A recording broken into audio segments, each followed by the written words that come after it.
panibagong araw na naman.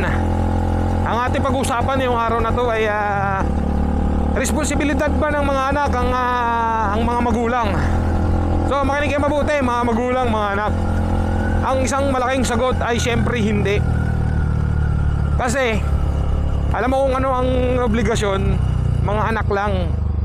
Obligasyon ninyong mga magulang. Hindi pwedeng kaya nyo kami ginapang sa pag-aaral para gawin nyo kaming asset. Gawin nyo kaming pagdating ng panahon, kaya nyo kami ginapang pinaghirapan para gawin nyo puhunan pagdating ng panahon. Maling kaisipan yun, Diyos ko. Makinig kayo mga magulang. Shoutout kay Kuya, naka Ninja 400, ganda. Makinig kayo mga magulang.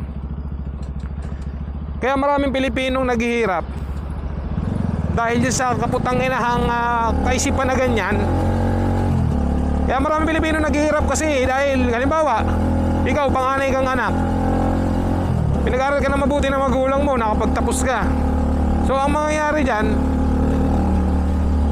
utang na loob mo sa magulang mo yun. Siyempre ang mangyayari dyan, siyempre nakapagtapos ka na, nagkaroon ka ng magandang trabaho. Ang mangyayari dyan, pag-aaralin mo yung kung sino yun sa mga kapatid mong hindi na kaya pag-aralin ng magulang mo, yun ang pag-aaralin mo. Ikaw na yung sasalo ng obligasyon na hindi naman dapat. Alam mo, sa totoo lang, tayong mga anak, may kanya-kanya tayong buhay. Meron tayong pangarap din sa buhay. Kaya kayo bilang isang magulang, hindi namin kayo obligasyon. Ang kaya marami naghihirap dahil sa ganyan nga.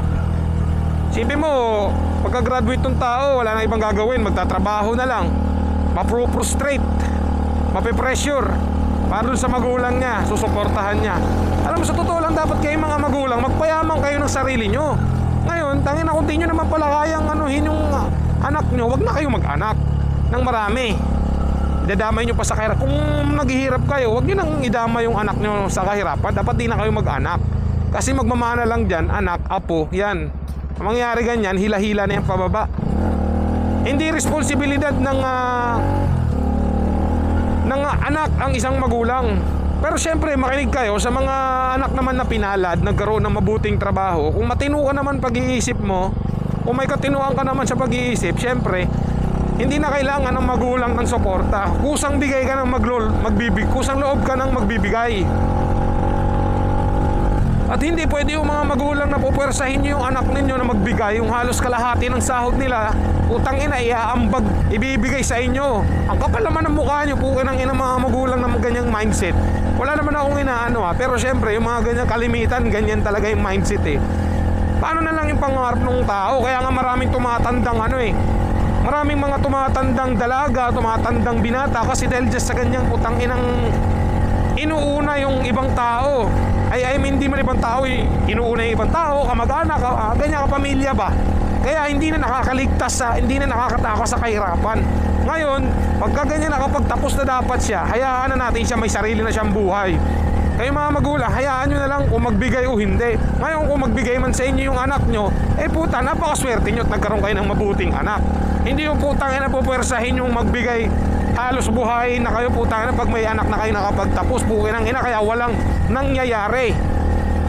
Ang nangyayari, yung tao lalong nalulugmok. Puta, pag-aaralin yung kapatid, magbibigay ng tulong sa bunso. Tapos tangina yung kapatid nag-asawa na maaga, di nakapagtapos, magbibigay ng tulong sa pamangkin. Abi pukin ang ina, burat. Yan yung kagaguhan sa Tapos pag di naman nagbigay, putang ina, sasabihin masamang tao, nakalimot, walang utang na loob. Ay tite, tangina, kaya walang asinsuhan sa buhay, pukin ang ina. Kaya kayo mga magulang, dapat sa inyo bilang isang tao, bilang isang magulang, magpayaman kayo o kumilos kayo para sa sarili ninyo. Hindi pwede na po tayo na napagtapos yung anak nyo, gumanda ang buhay, nyo na, i-pressure nyo na magbigay sa inyo ng tulong. Wala namang masamang magbigay ng tulong sa magulang pag nangangailangan. Pero yung putang ina, yung habang buhay na lang, yung tipong umaasa na lang kayo sa anak nyo, tigil-tigilan nyo yung ganyang mindset. Kaya ang dami Pilipinong mahirap dahil sa ganyang putang inang mindset na ganyan. Ganda ng araw. Imbis na yung tao makakapag-ipon para sa sarili niya, makakapag-asawa siya, ang ina mangyayari, lupog. Inang-ina, wala na, hindi umasenso dahil sa ganun. May kakilala pa nga ako eh. Tangina, nagagalit yung magulang kasi bakit nag-asawa ng maaga. Di ba, imbis na makatulong. Abay gago, hindi namin responsibilidad yun. Putang ina kayo mga magulang na ganyan kayo mag-isip. Tangina nyo, hindi namin kayo responsibilidad. Kami bilang anak nyo, responsibilidad nyo kami kasi anak nyo kami. Kiyumaman kami o hindi, pag nangailangan kami ng tulong, dapat kami ang tutulungan nyo kasi anak nyo kami. Hindi yung putang ina pwedeng pupersahin nyo kaming magano. Siyempre bilang isang anak na mabuti, kung may isip na mabuti, siyempre magbibigay kami, pero hindi lahat. Bukin ng ina, hindi namin bubuhayin yung mga pwera na lang sana o siguro kung kasing yaman mo yung may-ari ng kangkong chips, wala namang masama doon. Tangin eh misa kasi mga magulang, mga kapatid umaabuso, hingi ng hingi sa ganto, hingi ng tulong sa ganto, hingi ng tulong sa ganyan. Kaya nangyayari yung tao nalulupog lalo. Tangina, kaya tayong mga Pilipino ganyan eh, mag-isip tayo, putay na puro kaululan eh. Kaya ang daming hindi umaasenso Pilipino, ang daming nagiging lupog. Kaya nga totoo yung kasabihan, di ba? Na iwan pati pamilya. Ay na totoo naman eh. Kung pamilya mo maglulupog sa'yo, okay nang ina, iwanan mo na yan. Magsarili ka na. Okay nang inang yan. Hindi ka naman, bilang isang anak, hindi naman namin obligasyon eh. Putay na, kayo gumawa sa amin eh. Oo, sabihin na natin ang Diyos. Oo, syempre, ginamit lang kayo ng instrumento ng Diyos. Pero putang na nyo, kayo yung ginamit na instrumento ng Diyos. Kayo yung ginamit na instrumento para mabuhay kami sa mundo. Kaya responsibilidad nyo kami. Hindi kami yung putang ina. Responsibilidad namin kayo mga ulol. Kayo mga magulang na ganyan kayo mag-isip, dapat sa inyo mga ginugulpi ng matindi, ng matauhang kayo eh. Pinipersen nyo yung anak nyo magbigay eh, wala pang maayos sa trabaho yan, wala pang maayos sa sahod. Minimum lang sahod niyan, putay na, tapos gusto nyo makihati pa kayo. Pag di kayo nabigyan, mga buwaka ng inang shits kayo, galit kayo. Anong klase pa naman kayo mag-isip? Okay ng ina. Dapat nga matuwa kayo eh, pag nakapagtapos yung panganay nyo, nagkaroon ng magandang trabaho, nagsarili, dapat matuwa kayo kasi nakaligtas na siya sa kahirapan. Kung nakikita nyo man yung anak nyo na umasenso, hindi yung putang inang maiinggit kayo. Tapos, pag hindi kayo nabigyan ng biyaya, okay nang ina, isang katutak na ng mga sinasabi ninyong masamang comment, puta. Kalimitan sa mga Pilipino, ganyan ang ugali. Puta na ako, may kakilala ako, may kaibigan siyang Hapon. Doon ko na-realize yung ganong bagay na kwento niya. Meron siyang, yung Hapon na yun, medyo may kaya. Tapos ang mga anak niya, lahat okay na rin. Kumbaga, natanong sa kanya na bakit wala siya sa, ano ba tawag doon? Basta natanong niya na, may natanong yung kaibigan ko na bakit daw parang hindi siya umasa sa mga anak niya. Eh sabi, kaya pa rin siya nagtatrabaho kasi kahit may edad siya, hindi niya responsibilidad hindi daw responsibilidad ng mga anak niya na bigyan siya, di ba? Isipin mo yung ganyang mindset, kahit matanda na siya, may sarili siyang income. Tapos daw, para pag kunyari, nagkaroon ng emergency at nangailangan yung anak niya, may maibibigay siyang tulong. Diba? Isipin nyo yung ganyang mindset ng Hapon. Putang ina, Hapon yun, hindi Pilipino yun. Putang ina, kaya tignan nyo yung bansang Japan. Putang ina, ang daming mayayaman doon. Ang daming mas magandang buhay. Ang daming asensado kaysa sa Pilipinas. Kasi dahil sa magandang mindset. Hindi katulad sa Pilipino, pukin ng ina, hilahan pababa, crab mentality, pukin ng ina, para kay mga alimasag na may umakyat yung isa, hihilahin nyo.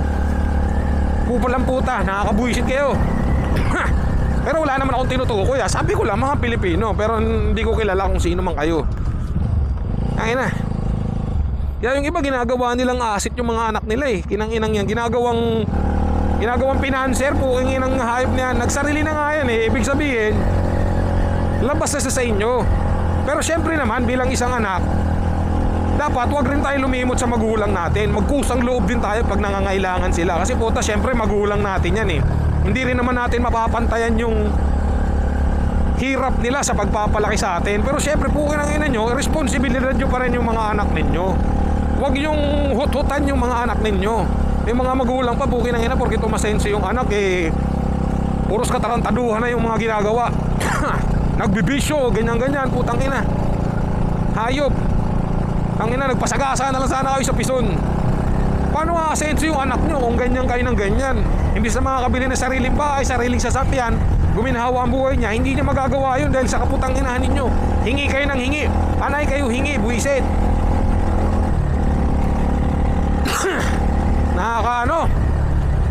Nakakairita, puros kakupalan, tangin ng hype na yan.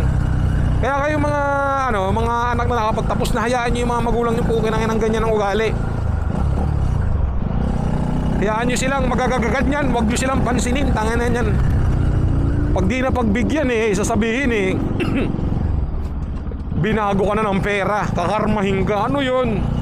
Kalokohan nyo. Kaya maraming Pilipinong hindi nakakaahon sa kahirapan dahil sa ganyang mindset. Buka ka ng inang shit.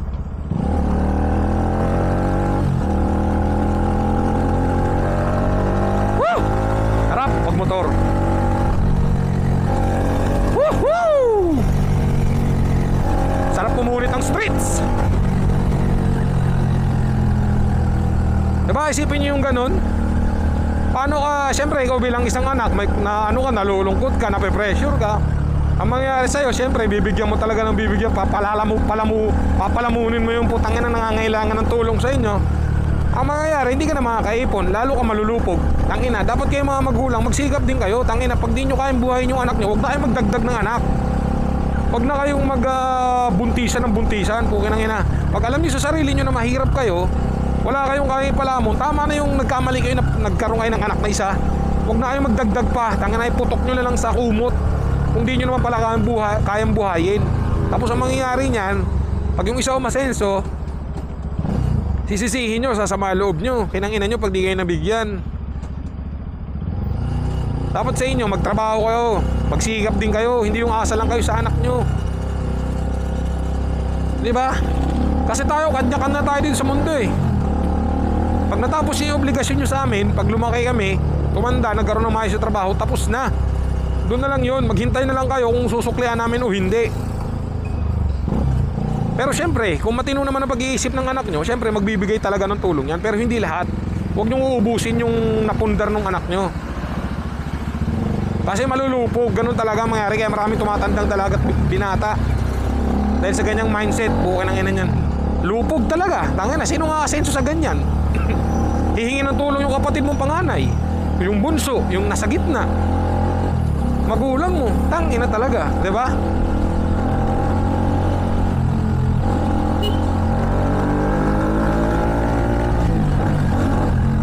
Paano aasenso yung tao?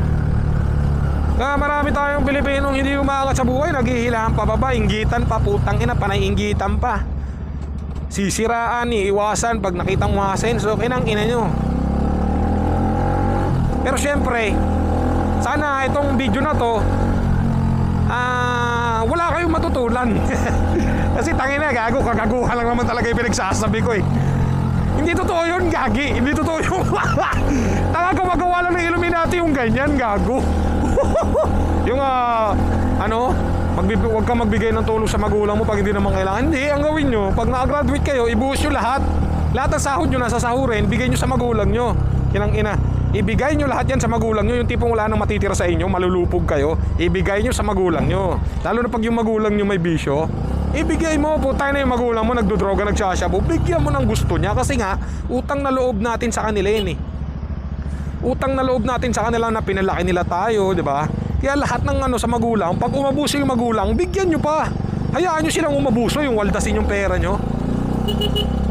Ibigay nyo lahat ng sahod nyo. Kayong mga anak, syempre wala kayong utang na loob pag di kayo nagbigay ng sahod. Kaya halimbawa, pag nakapagtrabaho ka na maganda, maayos, ang sahod mo, malaki-laki ang sahod. Halimbawa, sumasahod ka ng 40,000 sa isang buwan, kaltas na yun, lahat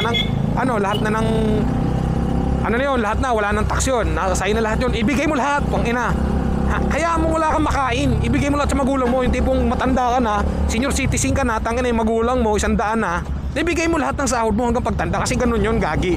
Ganun yung ating culture dito sa Pilipinas, na pag nakapagtapos ka, ibigay mo lahat ng sahod sa magulang mo, gago. Hindi kasi totoo yung sinasabi ko na gawa-gawa lang ng Illuminati yun, nagjo-joke lang ako, gagi. Ingat kayo palagi, hanggang dito na lang itong video na to. Ride safe and God bless.